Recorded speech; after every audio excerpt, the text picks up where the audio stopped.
हाय, hello, नमस्कार. मी कविता. स्वागत करते आजच्या नवीन ब्लॉगमध्ये. सुंदर दिवसाची सुंदर अशी सुरुवात झालेली आहे. तर कसे आहात तुम्ही सगळे? मस्त मजेत का? मस्त आणि मजेतच असायला हवं.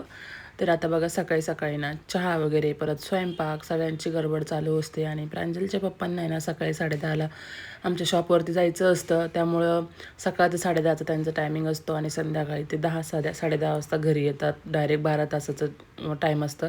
मग मस्त सोबत असं चहा वगैरे घेतला आणि त्यासोबत बिस्किट वगैरे घेतले. आज नाश्त्यासाठी काय बनवलं नव्हतं आणि शक्यतो आमच्या घरात आहे ना नाश्ता जास्त हेवी कोणी खात नाही. प्रांजलच्या पप्पांना नको असतं. मग आमचं काय चहा बिस्किट, चहा खारी वगैरे असंच चालतं. नाश्त्याला असं काही बनवत नाही आणि त्यांना ना सकाळी लवकर उठत नाही. डायरेक्ट 9 साडे 9ला उठल्यानंतर लगेच नाश्ता वगैरे जात नाही. तर त्याच्यामुळे मग नाश्ता वगैरे काही बनवलं नव्हतं. माझा डायरेक्ट स्वयंपाकच असतो आणि मग त्यांनी चहा बिस्किट वगैरे खायचं म्हटलं, खायचं होतं त्यांना. मग त्यांना चहा वगैरे दिला आणि मला पण लगेच स्वयंपाकाची तयारी करायचं होतं. कारण की ते सकाळीच टिफिन वगैरे घेऊन जातात आणि प्रांजलला पण टिफिन द्यायचा असतो. आजकाल मी प्रांजलला एक चांगली सवय लावते. जी आमची भाजी आम्ही बनवतो आमच्यासाठी तीच तिला पण टिफिनला द्यायचा प्रयत्न करते आणि ती थोडीशी कमी खाते, पण खाण्याचा प्रयत्न ती पण करते. त्यामुळे तिच्यासाठी बनवते. आज मी बनवणार होते मस्त गवारीच्या शेंगा निवडून वगैरे ठेवल्या होत्या आदल्या दिवशीच. कारण की सकाळी निवडत बसायला टाईमच नसतो सगळ्यांची गडबड असल्यामुळं. मग तुमच्यासोबत पण शेअर करते कशी बनवणार ते. कढई घेतली, कढईमध्ये तेल टाकलं, जिरं मोहरी टाकून घेतली आणि कढीपत्ता टाकून घेतलेला आहे. त्यानंतर येत आहे ना मी कांदा मसाला टाकून घेतला आहे आणि त्यानुसार थोडीशी हळदी पण टाकून घ्यायची आहे. जास्त काही मसाले नाही, आपले जे घरातील डेली यूजचे मसाले असतात तेच मसाले आहे. तर त्यानंतर मग निवडलेले हे टाकून शेंगा टाकून घेतल्या गवारीच्या. चांगल्या तेलामध्ये ना परतू घ्यायच्या आणि मग मस्त भाजी लागते. थोडीशी आज म्हटलं बनवावं नाही का पातळ भाजी. रोज रोज भाज्यांना काहीच म्हणजे हेच असतं, वेगवेगळ्या पद्धतीने थोडं ट्राय करायचं. भाजी तीच असते, फक्त वेगळ्या पद्धतीने केली तर तोंडाची चव थोडीशी वेगळी होते, एवढंच असतं. नाही तर गवार, भेंडी, कारले, वांगे हेच रोजचं भाजीपाला खाऊन खाऊन पण कंटाळा येतो आणि एकाच पद्धतीची भाजी खाऊन पण कंटाळा येतो. कधी सुकी खायची, कधी नुसती तेला मिठातली खायची असं, आणि कधी शेंगदाण्यातली, असं वेगवेगळ्या प्रकारे मी बनवत असते. तर मग आता खूप दिवसांनी मी अशी शेंगदाण्याची पातळ भाजी बनवते आहे. बरेच दिवस झाले बनवलीच नव्हती, तर म्हटलं आज बनवूया. त्यानंतर मस्त चहा वगैरे घेतला आणि प्रांजलच्या पप्पांचं चालू होतं इथं नाही का व्हिडिओमध्ये मस्ती. ते जास्त व्हिडिओमध्ये येत नाही, पण आता यायला लागलेत. तर मग चहा वगैरे घेतला आणि शेंगा चांगल्या परतून झाल्या. मग शेंगदाणे, लसूण आणि हिरवी मिरची जी आहे त्याचं वाटण इथं बनवून घेतलेलं होतं. मिक्सरला एकदम बारीक करून घेतलं आणि मग शेंगा चांगल्या तेलामध्ये परतून दिले 1-5 मिनटं. त्याच्यानंतर हे वाटण टाकलं. हे वाटण पण टाकल्यानंतर ना 5 मिनटं ना कमी गॅसवरती छान असं परतून घ्यायचं. म्हणजे शेंगदाणे पहिलेच भाजून पण घेतले होते, पण परत चांगले भाजले ना तर मग असं वास वगैरे येत नाही शेंगदाण्याचा. काही काही जणांना कच्चे शेंगदाणे टाकायला आवडतं, पण मला ते भाजून शेंगदाण्याची सवय लागलेली आहे. त्याच्यानंतर छान तेल सुटेपर्यंत मसाला परतवून घेतला आणि थोडंसं पाणी घालून घ्यायचं शेंगा वगैरे शिजन असं. आणि तुम्हाला जेवढं पातळ असं पाहिजे असेल तसं, त्या थोडीशीच भाजी करायची होती मला. मग मी जास्त काय पाणी घातलं नाही, थोडंसं पाणी घातलं आणि मग असं मिक्स करून घेतलं. आणि त्यानंतर ना 15-20 मिनटात भाजी आपली तयार होते. झाकण ठेवून द्यायचं. 15-20 मिनटं कमी गॅसवरती भाजी शिजून जाते. तोपर्यंत चपात्या वगैरे पण बनवून घ्यायच्या होत्या आणि मग चपात्या वगैरे बनवल्या. प्रांजलचं आवरून दिलं, प्रांजलच्या पप्पांचं टिफिन वगैरे दिलं. प्रांजलला पण स्कूलला पाठवलं. त्यानंतर मी काही ब्लॉग शूटच नाही केलं, मी डायरेक्ट संध्याकाळीच ब्लॉग शूट केलं. आज मला काही करमतच नव्हतं. संध्याकाळी पण ना काय करावं भाजीला. आणि बड्डे वगैरे होता, पण मला आज काय बनवायचं म्हणजे बड्डे वगैरे मनवायचं नव्हतं. तुम्हाला ते पण ते ब्लॉग वगैरे बघितलं असेल. पप्पांची खूप मला आठवण येत होती. मग आजच्या दिवशी ना खरंच खूपच जास्त आठवण येत होती. आज मला राहवतच नव्हतं. आज मला कोणाचा पण फोन आला ना, माझ्या फक्त डोळ्यातून पाणी येत होतं. माझ्या मावशीसोबत पण कंटिन्यू मी अर्धा तास बोलत होते ना, तर तेव्हा पण मला रडू कंट्रोलच होत नव्हतं. संध्याकाळी तर मी ना कॉल घेण्याचंच बंद केलं नाही का, मला राहवतच नव्हतं, रडूच यायचं. म्हणून मी संध्याकाळी जास्त कोणासोबत बोललीच नाही. माझंच राहिली. आणि मग थोडंसं प्रांजलचे पप्पा आल्यानंतर मला त्यांनी राऊंड वगैरे मारून आले. मग छान वाटलं थोडंसं नाही का. ते बोलत होते केक वगैरे आणायचं का, पण मी बोलली त्यांना केक वगैरे मला काय कट करायचं नाही आहे. रात्रीच रियाने बळजबरी केक वगैरे कट करायला लावलं होतं. मग संध्याकाळी मी केक वगैरे काही आणलं नाही. ते बोलत होते बाहेरची भाजी वगैरे, तर मी बोललं काही नाही, मला माझा आजचा बड्डे सेलिब्रेट करायचा नाही आहे. मग संध्याकाळच्या जेवणामध्ये मस्त फ्लावर आणि बटाट्याची भाजी बनवायला घेतली होती. आज ही पण भाजी मी थोड्या वेगळ्या पद्धतीने बनवणार होती, त्यामुळे म्हटलं तुमच्यासोबत पण शेअर करावं.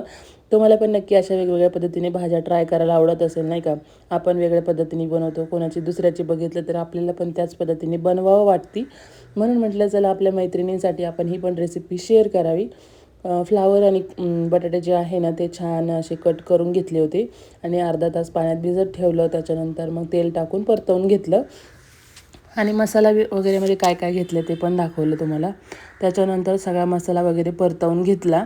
कांदे घेतले होते मस्त चॉप करून, टॉमॅटो घेतले होते, अद्रक लसूण आणि कोथिंबीर वगैरे सगळं घेतलं होतं. त्याचं वाटण बनवून घ्यायचं.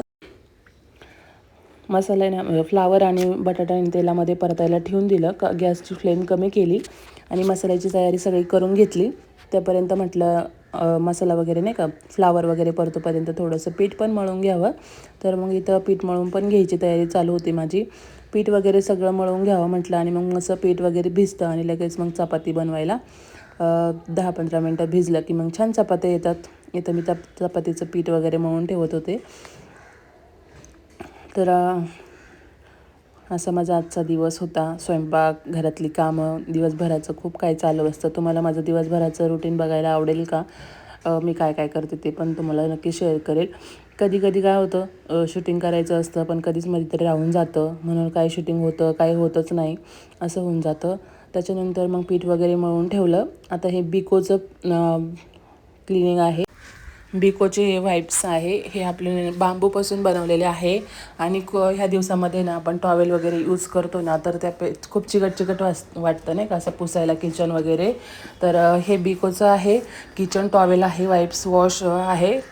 ते आपण ना 100 वेळा यूज करू शकतो आणि ते बांबूपासून बनवलेले आहे. खूप छान आहे. त्याच्यामध्ये पाणी वगैरे ना एकदम असं शोषून घेतं आणि अजिबात वास वगैरे येत नाही. आपण ना एका आठवड्यात एक वाईप्स आरामशीर चालतं. याच्यामध्ये बरेचसे निघतात ते नाही का असं आणि रिजनेबल आहे. 200 रुपयाला आहे मला तर वाटतं. 200 रुपयाला आहे आणि खूप दिवस टिकतं पण आणि खूप छान आहे. मला तर खूप आवडलं आहे. तुम्हाला पण जर ऑर्डर करायचं असेल ना तर मी टॅग करते प्रॉडक्ट, तुम्ही तिथून ऑर्डर करू शकता. मी यूज करून बघितलं आहे, खूप छान आहे. किचनसाठी टॉवेल वगैरे यूज करायचं आता टेन्शन नाही आहे. आणि माझं ना गॅस जे आहे ते ब्लॅक कलरचं आहे आणि त्याच्यावरती तेव्हाच असे डाग वगैरे पण पडतात, लायनिंग वगैरे दिसतात ना पाण्याच्या. त्याच्यामुळे मग मी हे यूज करण्यासाठी वापरत आहे. तर मला खूप आवडलं आहे. मी आधी वापरून बघितलं, मला त्याचा रिव्ह्यू छान वाटला म्हणून म्हटलं तुमच्यासोबत पण शेअर करावं.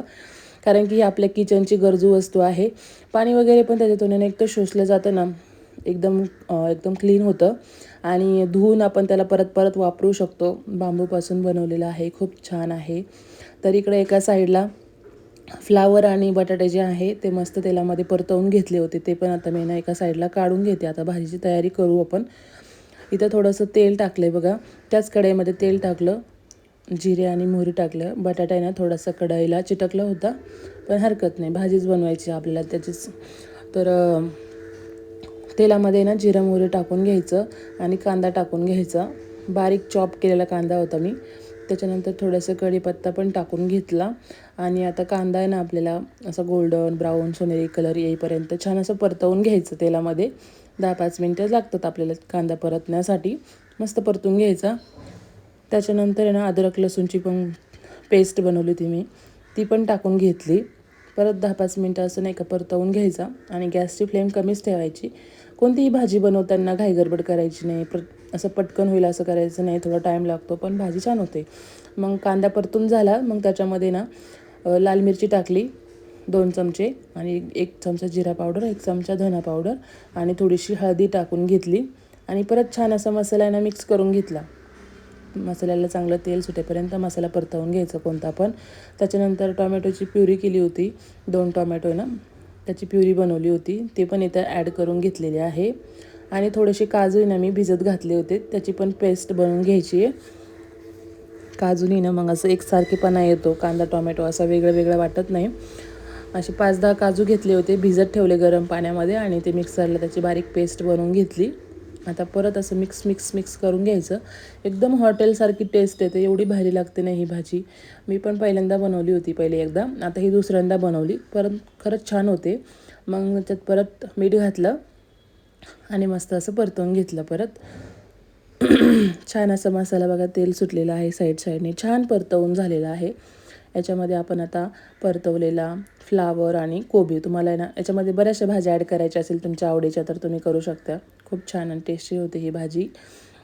तर आपण फ्लावर आणि बटाटे टाकून घेतलेले आहे. परत छान असं मिक्स करून घ्यायचं आणि इथं गरम पाणी केले, 1 ग्लास मी गरम पाणी करून घेतलं होतं.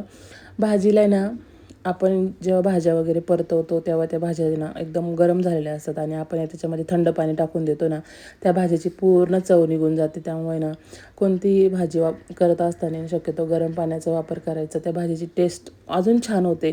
जो मसाला आपण परतवतो, गरम करतो चांगलं चांगलं आणि त्याच्यामध्ये थंड पाणी ओतलं ना, ती भाजी मचकळ लागते. मग ती चांगली लागतच नाही.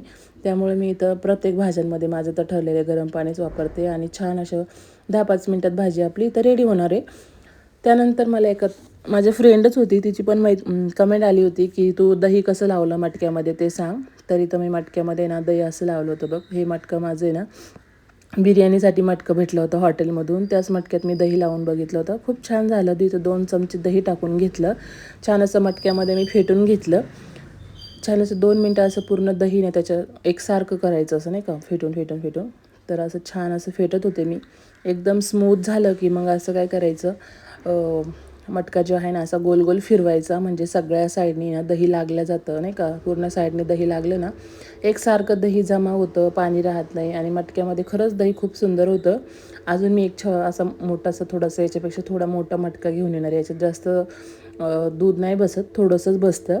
तर असं सगळ्या साईडनी ना मस्त असं दही लावून घेतलं आणि आता हे ना नॉर्मल टेम्परेचरचं दूध आहे, ना गरम केलेलं ना थंड जास्त, आपलं नॉर्मल टेम्परेचरला दूध होतं. हे दूध मी इथं टाकून घेतलेलं आहे आणि थोडंसं ना रात्रभर आता असंच ठेवणार आहे आणि सकाळपर्यंत आपलं दही रेडी होणार आहे. आवडलं तर लाईक, शेअर, सबस्क्राईब